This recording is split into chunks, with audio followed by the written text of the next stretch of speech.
Welcome back. Now we are going to study nephron, about nephron. हमारी body की हम पढ़ते हैं कि the smallest unit of our body is cell.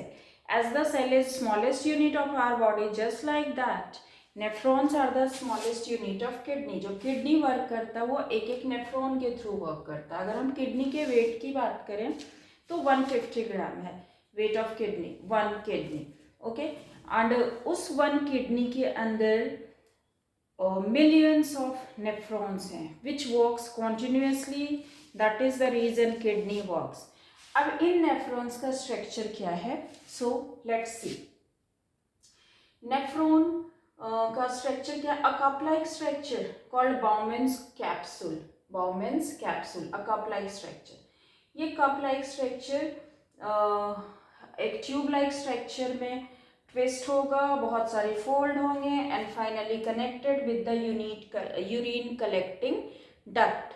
Okay, अब इस बाउमेंस कैप्सूल के अंदर आर्टेरियोल्स आएंगे, मतलब आर्टरीज से स्मॉलर पार्ट हमने पढ़ा था रीनल आर्टरी, उसका स्मॉलर पार्ट आर्टेरियोल्स आएंगे, एंटर करेंगे बाउमेंस कैप्सूल में. अब यहाँ पे it will be connected with glomerulus. Glomerulus क्या है? कैपिलरीज हैं. सो दिस ग्लोमेरुलस, अब यहाँ पे क्या आया? इम्प्योरिटीज वाला ब्लड आया, टॉक्सिक वेस्ट, मेटाबॉलिक वेस्ट वाला ब्लड आया. Then in the glomerulus basically the filtration work is done. यहाँ पे जो भी वेस्ट मटेरियल्स हैं वो बॉमेंस कैप्सूल के अंदर फिल्टर आउट हो जाएगा. जो बॉमेंस कैप्सूल की वॉल है that is also thin and the glomerulus की वॉल है दैट इज ऑल्सो थिन. इन दोनों को एक साथ हम बोलते हैं मालपीगियन ट्यूब्यूल्स. किसे? ग्लोमेरुलस एंड बॉमेंस कैप्सूल को. तो यहाँ पे क्या होगा? जो वेस्ट है वो सीप आउट हो जाएगा टुवर्ड्स द बॉमेंस कैप्सूल में, और जो प्योर ब्लड है वो वापस से फर्दर कैपिलरीज, बिगर कैपिलरीज के अंदर जाके एंड फाइनली वेन्यूल्स में चला जाएगा. Then renal vein, then vena cava. मतलब इम्प्योर ब्लड आया, फिल्टरेशन का वर्क हुआ, यहाँ पे प्योर ब्लड रह गया, वो कैपिलरीज के थ्रू ग्लोमेरुलस से फर्दर अदर कैपिलरीज में, और कैपिलरीज से वेन्यूल्स में, वेन्यूल से renal vein, vena cava and blood stream में आ गया प्योर ब्लड. अब जो वेस्ट मटेरियल है that needs to move out, तो फिल्टर आउट तो हो ही गया ब्लड यहाँ पे. अब impurities in the form of urine वो कहाँ गया? In this through this Bowman's capsule, जो ट्यूब्यूल्स बहुत सारे बने हुए इन दैट. अब इन ट्यूब्यूल्स में ये नहीं कि जितने भी वेस्ट मटेरियल्स हैं, टॉक्सिक वेस्ट, सारे ही कलेक्टिंग डक्ट में चलेगा. It is not like that. Extra water, supposedly the tubules of this Bowman's capsule, यहाँ पे अगर जरूरत है एक्स्ट्रा वाटर की तो it will reabsorb.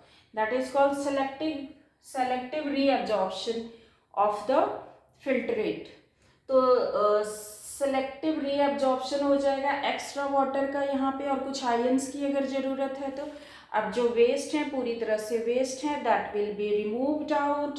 It will move out through the tubule and at the end it is collected in the urine collecting duct, and then all the urine collecting duct connected with the ureters say urinary bladder, then urethra, and in this way the urine is removed out from the body and body is get free from the toxic waste.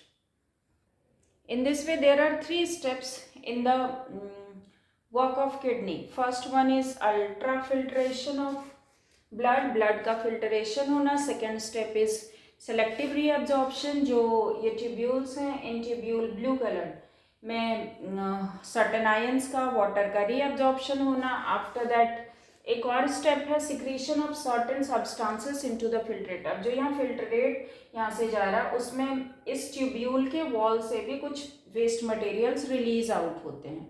That is called secretion of certain few substances into the filtrate, and those substances finally goes to the duct, then bladder, then through ureter to bladder, then through urethra. The body is get rid of such kind of waste materials, excretory materials. So this is how human kidney works, human excretory system works. अब इसके बाद हम पढ़ेंगे excretion in plant.